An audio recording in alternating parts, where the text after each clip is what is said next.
तो पानीपत पुलिस ने एक चोर गिरोह का भांडाफोड़ किया है। बता दें आपको, चोरी की 130 से अधिक घटनाओं को अंजाम देने वाले 3 लोगों को पानीपत पुलिस ने गिरफ्तार किया है। बता दें आपको, ये 2022 से निरंतर चोरी की घटनाओं को अंजाम दे रहे थे। 8 लोग इस गिरोह में शामिल है, जहां पानीपत पुलिस की शाखा आपराधिक शाखा 3 ने 3 आरोपियों को फिलहाल गिरफ्तार कर और आज न्यायालय के सामने उनको पेश करेंगे। बता दें आपको, पानीपत में चोरी की घटनाएं निरंतर बढ़ रही थी, जिसको लेकर के पानीपत पुलिस को बड़ी कामयाबी हाथ लगी है।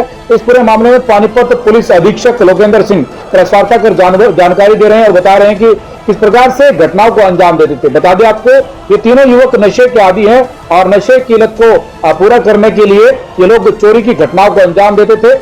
लगभग कई लाखों रुपए की चोरी इन युवकों ने की है। ज्यादातर गांव के एरियो में जाकर और जो ट्यूबवेल है उनके मोटर्स की तार निकालकर ये चोरी की घटनाओं को अंजाम देते थे और इनको जिन दुकानों पर भेजते थे, जिन दुकानों पर भेज देते थे, उन पर भी पानीपत पुलिस इनसे पूछताछ कर उन दुकानदारों को भी गिरफ्तार करेगी। गुनसागर जो 8 महल्ला में रहता है, गुलबहार है शास्त्री कॉलोनी में, एक साहिल है मनमोहन नगर में, और जो गुनसागर है वो बिहार का रहने वाला है, जो गुलबहार है वो मुजफ्फरनगर का है, जो साहिल है वो शामली का रहने वाला है।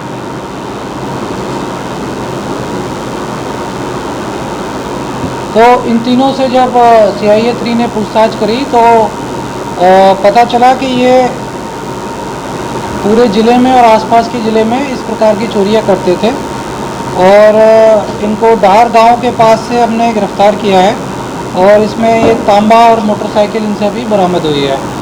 तो जो कुल मिलाकर करीब 130 वारदातों का इन्होंने माना है कि जो इन्होंने अभी तक की है, जिसमें से 72 वारदातें पानीपत की हैं, जिसमें से 39 इसराना की, 22 समालखा की, 6 मतलौड़ा थाने की, 3 सदर की व 2 सनौली की हैं।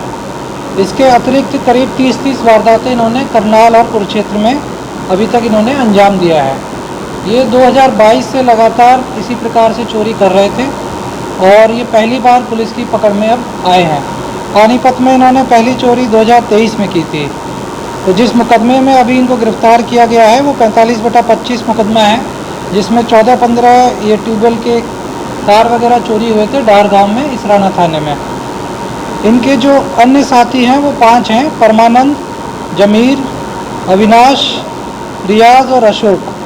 तो ये 3+5 ये 8 लोगों का पूरा गिरोह है, जो ये दिन में रैकी करके और रात में इन वारदातों को ज़्यादातर अंजाम देते थे।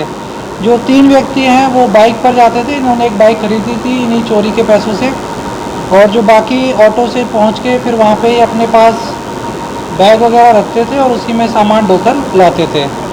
तो अभी पुलिस ने इनको गिरफ्तार कर लिया है और इनका रिमांड लेके इनसे रिकवरी की जाएगी।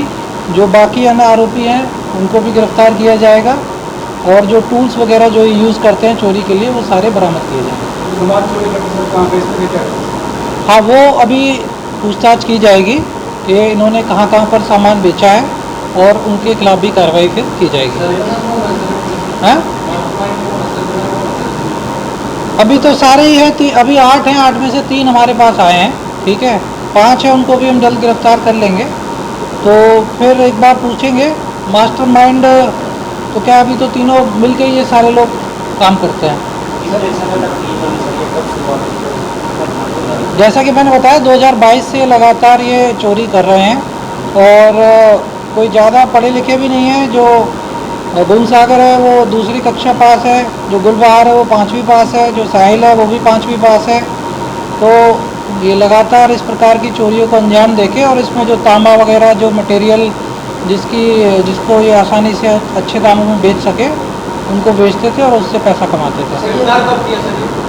ये हमने कल गिरफ्तार किए करीब 5:30 बजे। नहीं, मैंने बताया ना कि ये चोरी के हैं, पहली बार पकड़े गए हैं। तो जो चोरी के केस इन्होंने कबूले हैं उसमें मैंने जैसे कि बताया कि टोटल 72 हैं पानीपत के और लगभग 60 हैं जो अन्य ज़िलों के हैं। तो टोटल करीब 130 वारदातों को इन्होंने एडमिट किया है। तो अभी उनमें सभी में FIR हम निकलवाने लग रहे हैं। और जो पानीपत की जिस FIR में अभी हमने अरेस्ट किया है वो 45/25 है, जो ढार गांव में इन्होंने ट्यूबवेल के तारों की चोरी की थी पिसराना थाने की। चोरी के अलावा भी कोई मुकदमे है सर? नहीं, अभी चोरी के अलावा कोई और मुकदमे पहली बार क्योंकि गिरफ्तार किए, इनकी कोई क्रिमिनल हिस्ट्री अभी तक नहीं आई है। और बाकी जो अभी प्रारंभिक पूछताछ में सामने आया कि ये नशे के आदी है, तो चोरी करके और बेच के और नशा वगैरह करते सर थे। एक दूसरे के संपर्क में कैसे आते हैं?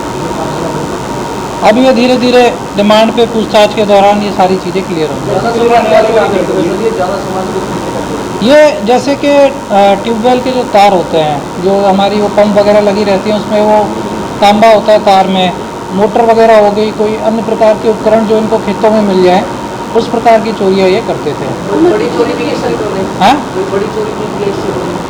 नहीं, इससे बड़ी नहीं, ये मल्टीपल चोरियाँ इन्होंने इन्हीं प्रकार की हैं, जिसमें ये मतलब 30-40 हज़ार 50 हज़ार तक का सामान, क्योंकि वो भी महंगा होता है, जो केबल वगैरह होती हैं, उनको ये चोरी करते थे। सर उन्होंने चोरी थी या कोई लूटपाट की वारदात अभी नहीं? नहीं, लूटपाट की वारदात कोई अभी सामने नहीं आई है। रहने वाले कहाँ? मैंने बताया जैसे कि ये ओरिजिनली रहने वाले एक तो दरभंगा बिहार का है गुमसागर, जो गुलबहार है वो लड़वा मुजफ्फरनगर यूपी का है, जो साहिल है वो शामली यूपी का है, पर यहाँ पे ये किराए पे रहते थे। सर आर्यन में जो केस पेपर है गिरफ्तारी हुई है, हाँ, तो जो आर्यन जो गिरफ्तारी हुई है नाबालिग की, उसमें जैसा कि बताया था कि वो बुलाने में शामिल था और उसको 2 लाख रुपए एक मोबाइल का लालच दिया था, तो उसी प्रकार से उसको फिर हमने करके और उसको उसमें संस्थान में हमने भेज दिया। उसके लिए LOC जारी कराई जाएगी और उसको एक्स्ट्राडिशन जो हमारी प्रोसेस होती है, बाहर से कोई भी क्रिमिनल जो इंडिया लाया जाता है, उस प्रोसेस को इनिशिएट करके उसके खिलाफ भी कार्रवाई की जाएगी। कभी गाँव में पंचायत हुई, हाँ, कभी गाँव में पंचायत हुई, अभी घटना हुई थी जो रात को। अब वो कोई झगड़े का मैटर था, उसमें 3 आरोपी पहले ही अरेस्ट हो चुके थे। कुछ व्यक्ति जो अन्य हैं बाय नेम थे, जिनके नाम आए हुए थे, उसमें से भी 2 आरोपी सुबह गिरफ्तार हो चुके हैं। बाकी उनकी डिमांड पे हमने वो तफ्तीश CIA 2 को ट्रांसफ़र कर दी है और जो बचे हुए आरोपी उनको भी जल्दी गिरफ्तार कर लिया जाए।